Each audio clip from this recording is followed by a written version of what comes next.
We mentioned in an introductory video that Dr. Wilmington had the basic stages of Bible history laid out in 12 chronological stages.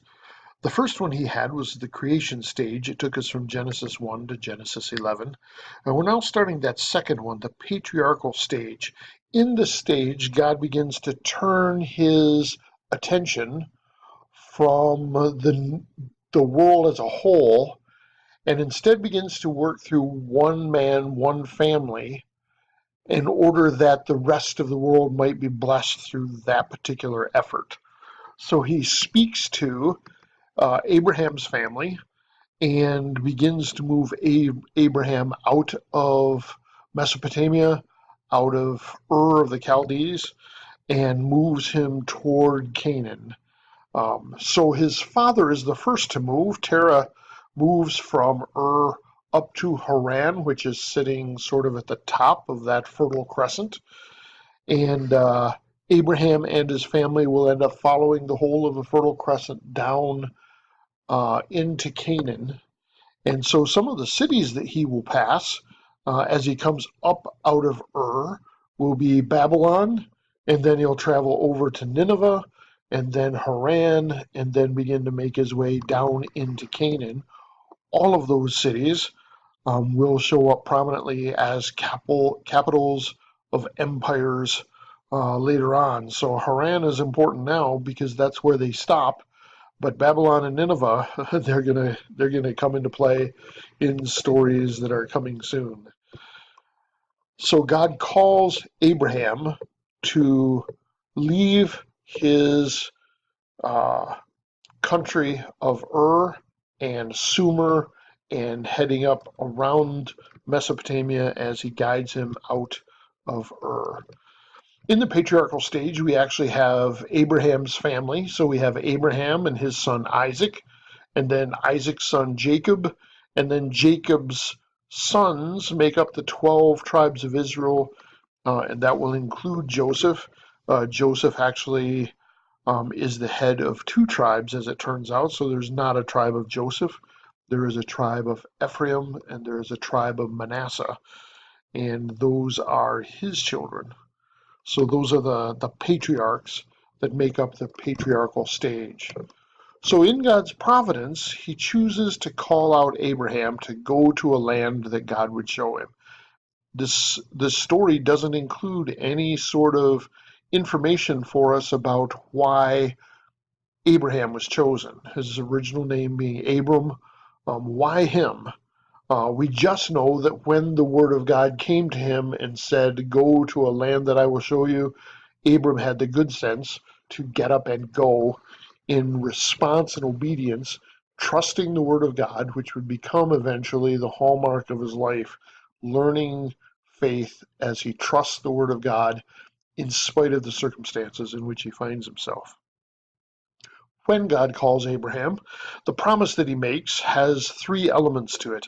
So we have the Abrahamic covenant, which will include a progeny for Abram.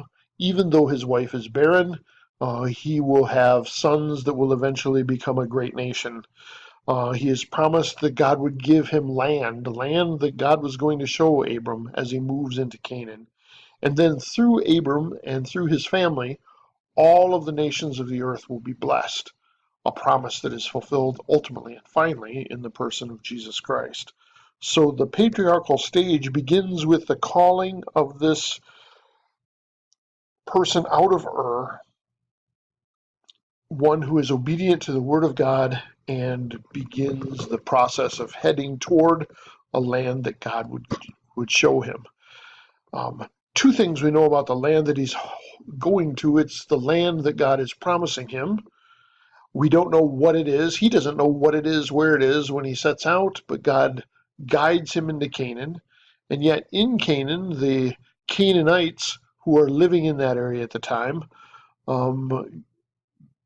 God is going to give Abraham's progeny the land, but not now. Abraham will die owning one plot of land in all of Canaan, which is the cave of Machpelah, which we will talk about later.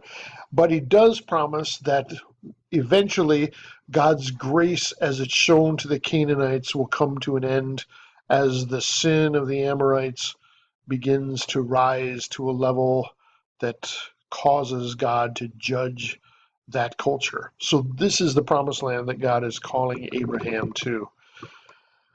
Abraham, when God promises him a seed, and knowing that he and his wife are past the age of childbearing and they have no children of their own, Abraham tries several ways in which he could make God's promise happen for God. And the first one is to adopt his servant, which God says, I will make your servant great, but it's not your servant. He has a child with Sarah's handmaid. If it's Abraham, it might not be Sarah. So if he could have a child with some other woman, then that child might be the child, and he does father Ishmael. But Ishmael also is not the seed. The seed will turn out to be Isaac, and when they hear that he is going to be born, he is named Laughter. Isaac means laughter, because nobody believes at their age they could have a child. And yet we have this interesting follow-up. Once Isaac is born, once he is living his life and married, when Sarah dies, Abraham takes another wife, Keturah, and they have children. But the passage says that Abraham provides gifts for them. He takes care of their needs, but sends them off so that they will not be confused with the child of promise, who is Isaac.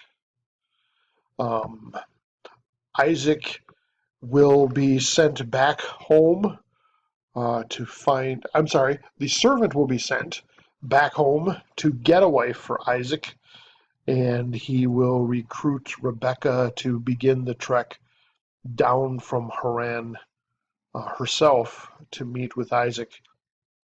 They will have two sons, twins, born together.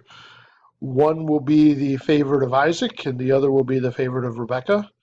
Isaac is the hunter and gatherer, and Jacob is the person who would rather be at home and manage the affairs there. So Esau and Jacob will be two sons from Isaac, and the younger will actually be the one of promise, in which God will continue to follow the promises that he made to Abraham through Jacob. Jacob's name, before he's renamed Israel, is the deceiver. He deceives in order to get the birthright from his brother. When he goes to work, he flees the wrath of his brother Esau as a result, and works for his uncle Laban for the hand of a woman that he dearly loves in Rachel. But on the wedding night, the deceiver is deceived, and he is given Leah, the older daughter, instead. Then works 7 more years for Rachel, works 7 more years for his flocks, which means for 21 years he has served Laban, and Laban has prospered at his hand. So Jacob leaves Laban and begins to head back home with Rachel, with Leah, and the children that come from them and from the handmaidens, which will build up the house of Israel to include the 12 tribes. So that's Jacob. So all of these, according to the book of Hebrews, in Hebrews chapter 11, it says that the patriarchs were not looking for, they were pilgrims. They readily admitted that they were pilgrims and aliens in the land because they were looking for a city whose builder and maker is God.